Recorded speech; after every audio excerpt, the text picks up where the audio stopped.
So I'm going to talk to you today, guys. I'm talking about your attitude, okay? Talking about how you come in today, how you attack each day, and how you go about doing things. But before I do that, I'm going to start with a story that I read probably 2 nights ago, and I kept playing it over in my head a few times. And I'm sure some of these coaches have probably heard the same story or read the same story. It's about a guy who just signed at Southwest Baptist University. All right, it's a kid. He's 19 years old, and he moved over to America with his dad from Africa. His mom stayed in Africa.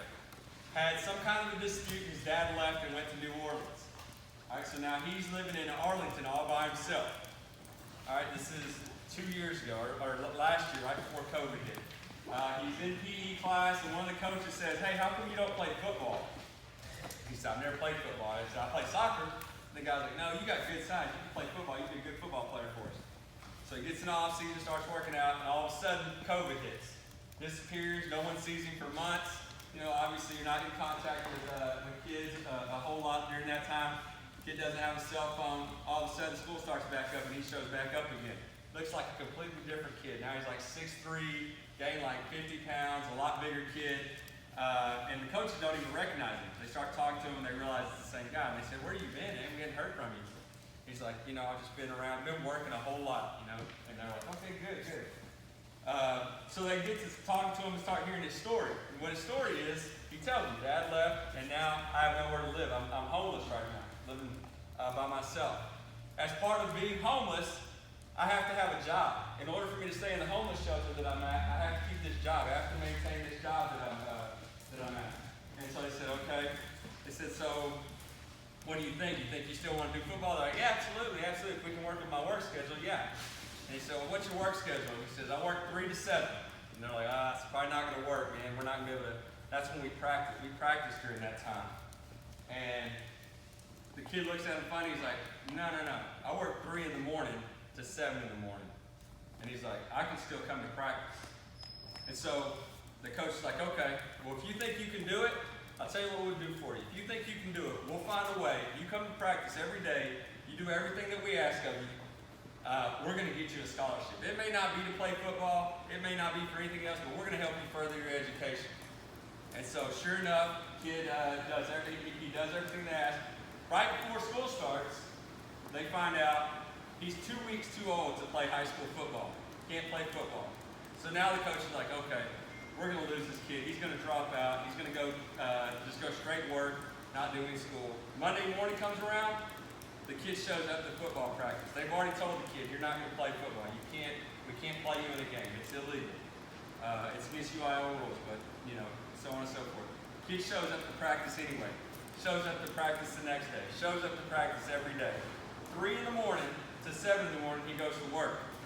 From 8 o'clock to 3 o'clock, he goes to school. After school, he has football practice. He does it every day. Doesn't get to play in a single game as an athlete.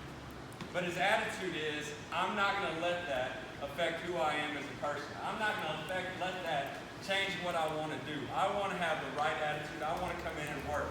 All right, and I ask you guys, I kind of want to know how you feel. How would you feel if you worked so hard and you were told, "Hey, you're not going to get to play football, but we still want you to keep practicing"? Would you have that mindset? Would your attitude be, "I'm going to come out here and I'm still going to work, I'm still going to come to practice, and I'm still going to be the best player I can be"?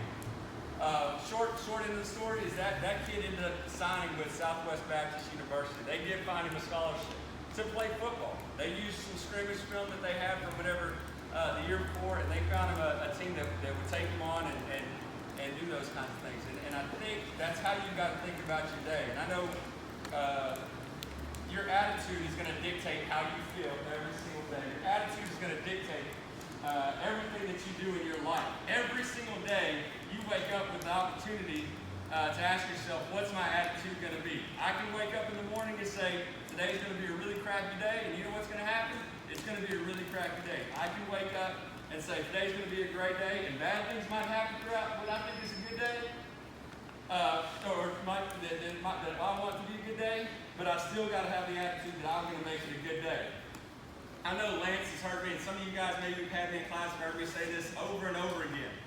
And I repeat it all the time. Whenever I hear a kid say on Monday, "Oh, Coach, I'm just tired." All right, what do I say about Monday being tired, Lance? You You can't be tired on a Monday. You can't be tired on a Monday. You can't be tired on a Tuesday. You can't be tired on a Wednesday. You can start to get a little tired on Thursday, and on Friday you can be tired. But guess what? You get Saturday and Sunday to regroup and start back over, because Monday through Friday is your week to work. Monday through Friday is when the majority of the people that you see in your life are going to see you.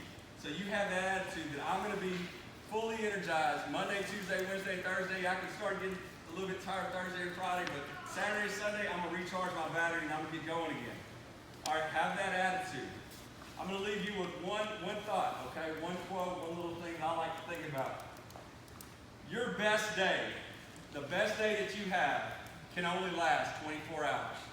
All right, no matter what, in 24 hours, that one day is over. It could be the best day of your life. You can win a state championship, 24 hours, that day is over. We move on. We try to make the next day the best day.